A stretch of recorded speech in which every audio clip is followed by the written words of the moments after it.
अगर कभी आपके शहर पर न्यूक्लियर अटैक हो गया तो आप क्या करेंगे? सोचिए, एक पल में सब कुछ खत्म हो सकता है। घर, लोग, सपने, सब राख में बदल सकता है। लेकिन क्या वाकई आप कुछ कर सकते हैं ताकि जिंदा बच सकें?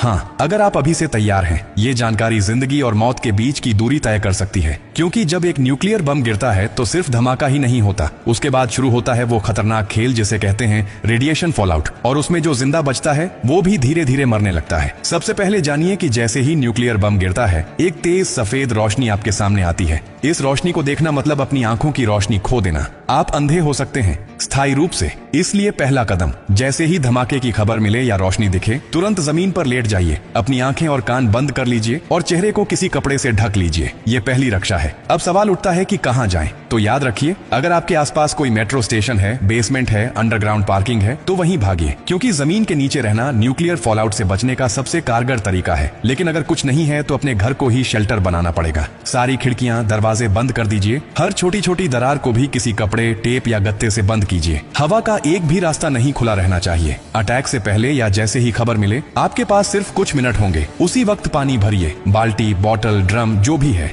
याद रखिए, अटैक के बाद पानी में रेडिएशन मिल सकता है। नल से पानी बिल्कुल मत पीजिए, इसीलिए पहले से स्टोर किया हुआ पानी ही जिंदगी बचाएगा। खाने के लिए ड्राई फूड रखें, बिस्किट, ड्राई फ्रूट्स, पैकेज्ड खाना जो बिना पकाए खाया जा सके। अगर गलती से आप बाहर थे और रेडिएशन में एक्सपोज हो गए तो जैसे ही अंदर आए, कपड़े उतारिए, उन्हें एक पॉलिथीन में बंद कर दीजिए और खुद को साबुन और स्टोर किए हुए पानी से अच्छे से धोइए। याद रहे, नल का पानी नहीं, सिर्फ स्टोर किया हुआ पानी इस्तेमाल करना है। न्यूक्लियर ब्लास्ट के बाद सबसे खतरनाक समय होता है पहला 24 घंटा। इस दौरान बाहर जाना मतलब मौत को बुलावा देना। इसीलिए 24 घंटे अपने शेल्टर से बाहर बिल्कुल मत निकलिए। अगर सरकार की तरफ से संपर्क हो जाए तो निर्देशों का पालन कीजिए, लेकिन अगर कोई सूचना नहीं मिले तो कम से कम 72 घंटे तक बाहर मत निकलिए। 3 दिन, सिर्फ 3 दिन अगर आपने सही तरीके से बिता लिए तो जान बच सकती है। और हाँ, टेक्नोलॉजी की भी तैयारी कर लीजिए। न्यूक्लियर अटैक के बाद एक इलेक्ट्रोमैग्नेटिक पल्स EMP उठती है, जो आपके मोबाइल, लैपटॉप, इलेक्ट्रॉनिक चीजें सब खराब कर सकती है। इसलिए एक पुराना एंड्रॉइड फोन, एक पावर बैंक और एक वॉकी टॉकी को एल्यूमिनियम फॉइल में लपेटकर किसी स्टील बॉक्स में रखें।